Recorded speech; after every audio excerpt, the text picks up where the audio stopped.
Asian games ক্রিকেটের 10 দল চূড়ান্ত হয়েছে। আগামী সেপ্টেম্বর থেকে অক্টোবরে জাপানে অনুষ্ঠিত হবে এবারের আসর।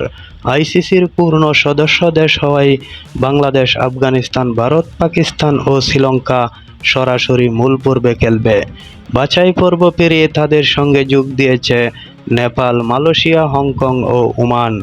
আয়োজক দেশ হিসাবে আগেই জায়গা নিশ্চিত করেছে জাপান। সিঙ্গাপুরে অনুষ্ঠিত বাছাই পর্বে দাপটে পারফরম্যান্স দেখিয়ে গ্রুপ এ থেকে উত্তীর্ণ হয় নেপাল ও মালয়েশিয়া। অন্যদিকে গ্রুপ বি থেকে মূল পর্বে টিকিট কাটে হংকং ও ওমান। চলিত বছরে টি-20 বিশ্বকাপে খেলা নেপাল বাছাই পর্বও ছিল দুর্দান্ত ছন্দে।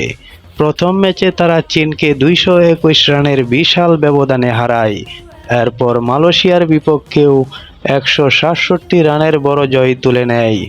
টুর্নামেন্ট শুরুর আগে খাতার নাম প্রত্যাহার করায় 2 জয়েই গ্রুপ সেরা হয়ে যায় নেপাল।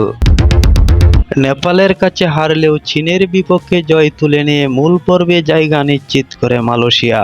অন্যদিকে গ্রুপ বি থেকে হংকং ও ওমান উভয় বাহরাইন ও স্বাগতিক সিঙ্গাপুরকে হারিয়ে এশিয়ান গেমসে মূল আসরে খেলার যোগ্যতা অর্জন করেন। আগামী 24 সেপ্টেম্বর শুরু হবে পুরুষদের ক্রিকেট ইভেন্ট। টুর্নামেন্টের ফাইনাল অনুষ্ঠিত হবে 3 অক্টোবর।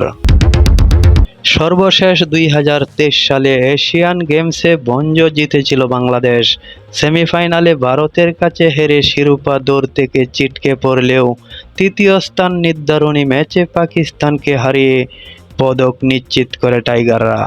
সেই ম্যাচে ব্যাট হাতে উজ্জ্বল ছিলেন ইয়াসির আলী। তার পারফরম্যান্সে ভর করেই ব্রোঞ্জ পদক নিয়ে দেশে ফিরেছিল বাংলাদেশ।